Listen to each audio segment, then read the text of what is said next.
This is Station Spotlight. Well, we continue along the Northern Line, and this time we're in Brunswick.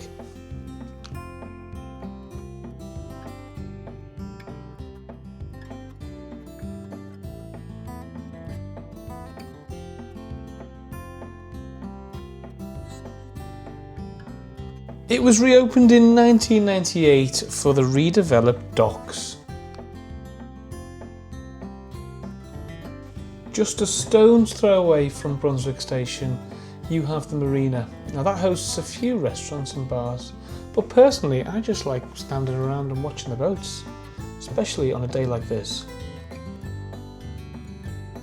Well, it's a short and sweet one today, but that is Brunswick Station.